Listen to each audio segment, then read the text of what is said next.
Hello everyone. Today our group will present a project on green IT infrastructure and sustainability metrics. Our specific topic is designing an Excel or sheet based dashboard with PUE and CO₂ estimates. For our case study, we have taken the MSBT application, which is widely used for exam results and notice in Maharashtra. This makes our project relatable and practical as well. Why we choose this project topic? IT applications like MSBT runs on servers, which consumes a lot of electricity. Electricity consumption has two main effects.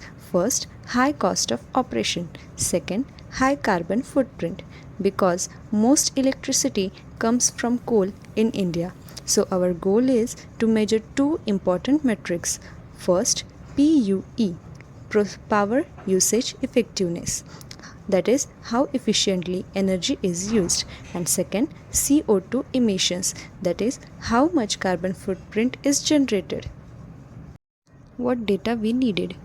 To calculate this metrics, we needed first IT energy used by the servers. Second, cooling energy used by the cooling systems like ACs.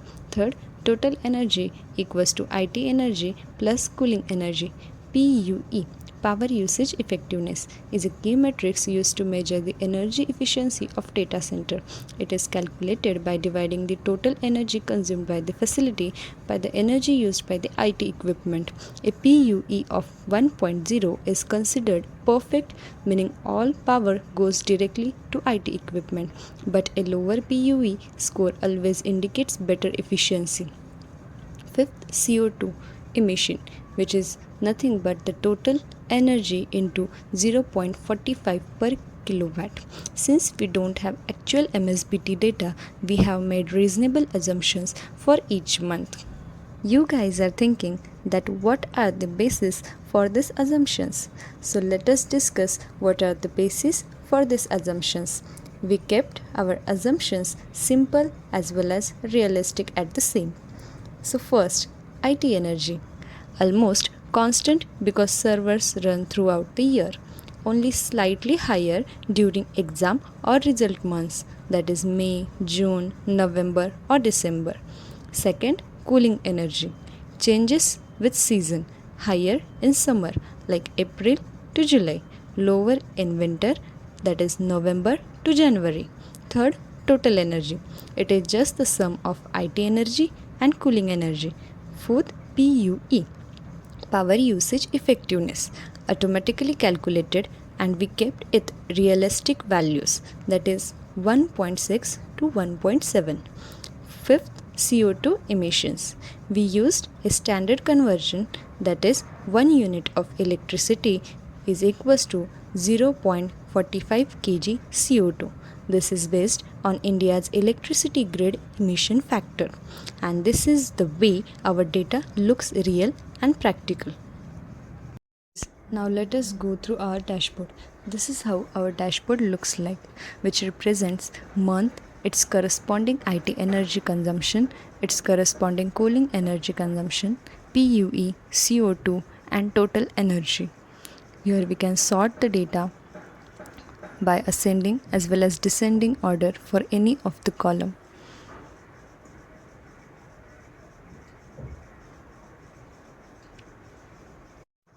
Then we have different views which represents the monthly records, where view 1 is for sorted data, view temporary is for summer data.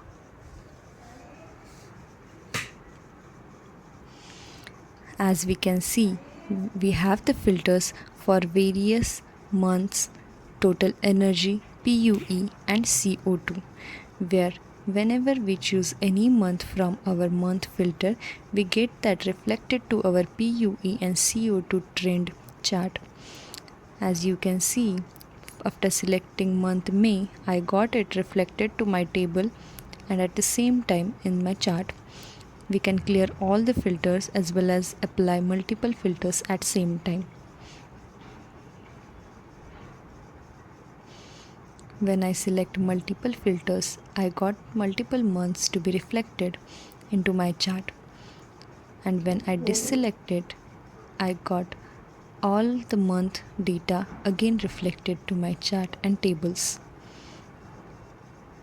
After selecting Feb, March, they got deselected from my table and remaining month data is reflected.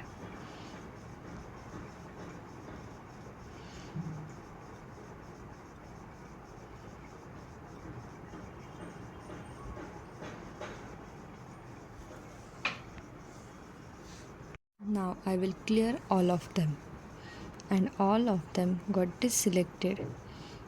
Now I selected January, which is reflected again to my table. Now I've selected 2 months, that is Jan and Feb. Also for March. This is how my multiple selection works for it. Now let us go through the IT versus cooling energy chart. This chart is nothing but the reflection of IT versus cooling energy for each and every month. We reflected or used the bar chart here because it gives us easy analysis for each of the factor.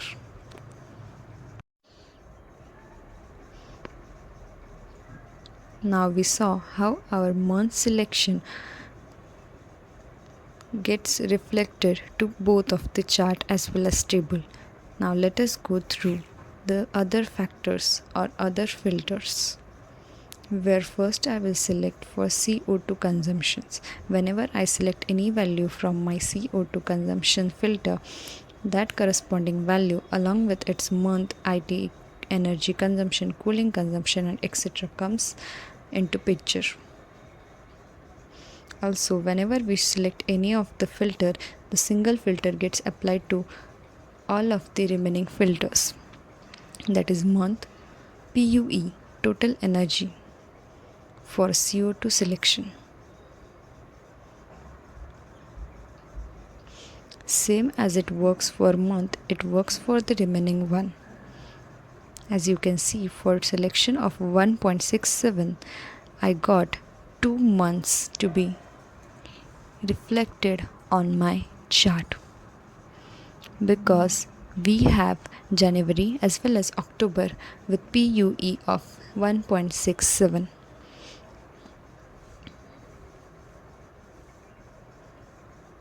Now, same it works for total energy consumption. And this is how you can apply filters for our dashboard. From this, what were our observations? So key insights. First, our average PUE is 1.68, which is acceptable but can be improved. Second, yearly CO₂ emissions is over 12,000 kg, which is too high for the small application like MSBT. Third, cooling energy contributes the most to inefficiency. In conclusion, our dashboard shows clear trends. Summer, high cooling energy, higher emissions. Winter, low cooling energy, lower emissions. Exam months, higher IT load. This information helps organizations to identify where improvements are needed. So what were our suggestions? To reduce impact, MSBT and similar applications can do following things. First, use renewable energy like solar. Second, optimize cooling systems with smart controls. Third, plan workloads efficiently. Thank you for listening. We hope this project shows how even a small application can benefit from sustainability tracking.